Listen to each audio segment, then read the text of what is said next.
નમસ્કાર. ગારિયાધાર તાલુકામાં ₹10 લાખના ઉછીના મુદ્દે મારામારી, બંને પક્ષે સામે સામે કરી ફરિયાદ. ગારિયાધાર તાલુકાના પરવડી અને મોટી વાવડી ગામને જોડતા ₹10 લાખના ઉછીના વ્યવહારને લઈને ગંભીર વિવાદ ઊભો થયો છે. આ મામલે બંને પક્ષે એકબીજા સામે મારામારી, ધમકી અને ગાળાગાળી અંગે પોલીસ ફરિયાદ નોંધાવવામાં આવી છે. પ્રાપ્ત વિગતો મુજબ મોટી વાવડી ગામના દેવાંગભાઈ ઉર્ફે દિગુભાઈ દ્વારા આપવામાં આવેલી ફરિયાદમાં જણાવ્યા અનુસાર સુરતમાં રહેતા શરદભાઈ પોપટભાઈ કાકડિયાના પિતા પોપટભાઈએ આજથી આશરે 9 વર્ષ અગાઉ પરવડી ગામના મનસુખભાઈ બેચરભાઈ ખેનીને ₹10 લાખ ઉછીના આપ્યા હતા, જેની પરત ચૂકવણી બાકી હોવાનું તેઓનું કહેવું છે. પોપટભાઈના અવસાન બાદ તેમના પુત્ર શરદભાઈએ આ રકમ પરત લેવા દેવાંગભાઈને જવાબદારી સોંપી હતી.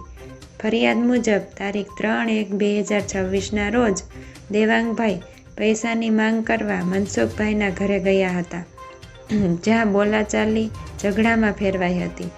આ દરમિયાન મનસુખભાઈએ ગાળો આપી ઝપાઝપી કરી લાકડાના ધોકાથી જમણા પગમાં માર માર્યો તથા જાનથી મારી નાખવાની ધમકી આપ્યાનો આરોપ કરવામાં આવ્યો છે.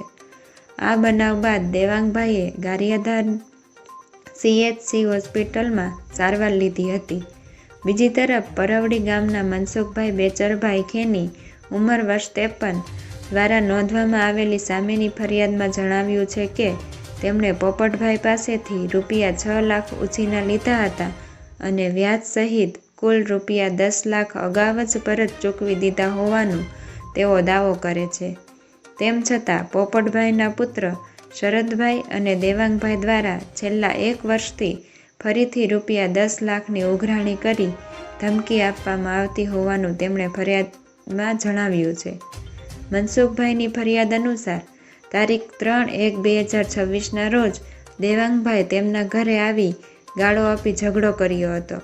આ દરમિયાન 3 વર્ષના પૌત્ર પર પથ્થર ફેંકવાનો પ્રયાસ કર્યો હોવાનો પણ ગંભીર આરોપ કરવામાં આવ્યો છે. બંને વચ્ચે ઝપાઝપી થઈ હતી, જેમાં બંને પક્ષે મારામારી થઈ હોવાનું મનસુખભાઈએ સ્વીકાર્યું છે. તેમજ દેવાંગભાઈ અને શરદભાઈ દ્વારા જાનથી મારી નાખવાની ધમકી આપવામાં આવી હોવાનો પણ ઉલ્લેખ કર્યો છે. હાલ આ મામલે બંને પક્ષે સામસામે ફરિયાદ નોંધાતા ગારિયાધાર પોલીસ દ્વારા તપાસ હાથ ધરવામાં આવી છે. ₹10 લાખની ઉછીના રકમની હકીકત, ચૂકવણી થઈ છે કે નહીં તથા મારામારી અને ધમકીના આરોપોની તપાસ બાદ આગળની કાયદેસરની કાર્યવાહી કરવામાં આવશે. Reporter Ashwin Kansagara, AMP news India. મારું નામ રાજ્યગુરુ દેવાંગ અનિલભાઈ, રહેવાસી મોટી વાવડી. મારે જણાવવાનું કે અમારે મનસુખભાઈ બેસરભાઈ ખેની પરવડી એની પાસે ₹10 લાખ પોપટદાદા કાકડિયાએ આપેલા હતા 2021માં. એની પ્રોમિસરી નોટ તથા લખાણ પણ છે. જે પૈસા મનસુખભાઈ પાસે માગતા, મનસુખભાઈ કીધું કે હમણાં ગઈ સાલ માગતા મારી પાસે નથી, દર વર્ષે હું ₹2 લાખ તમને આપતો જાય. ગયા વર્ષેનો આ વખતે માગ્યા તો પણ કીધું માગ્યા તો એ એમ કહે છે કે પૈસા મારે ક્યાં દેવાના, મેં 3 વર્ષ પહેલાં દઈ દીધા. તો અમારી પાસે બધા એના રેકોર્ડિંગ છે છેલ્લા વર્ષના કે પૈસા ક્યારે દેશો, હું એને એમ કીધું દઈ દેજો. આ બધા પુરાવા છે. છતાં મનસુખભાઈને પૈસા નહીં દેવાની દાનતે આવું ખોટો આરોપ લગાવે છે. એના વિડીયા વાયરલ છે આ પ્રેસ મીડિયા માધ્યમથી, અને બે પક્ષની અમારી FIR પણ થઈ છે. સત્ય હોય તે તમે સાબિત કરજો. મનસુખભાઈ છે, મારું ગામ પરવડી છે અને મારા ઘરે લુખા તત્વો આવે છે. મેં પોપટભાઈ કાકડિયા પાસેથી 9 વર્ષ આશરે પૈસા લીધેલા ₹6 લાખ. એ મેં એને 10 લાખ સાથે 3 વર્ષ પહેલાં આપી દીધા, 10 લાખ કરીને 10 લાખ થયા એટલે. અને એ મને વારંવાર એના બીજા દિગુભાઈ કરીને છે કોઈ મોટી વાવડીના, એ મારા ઘરે આવે છે ને મને ફોન કરે છે ને ગાળું બોલે છે.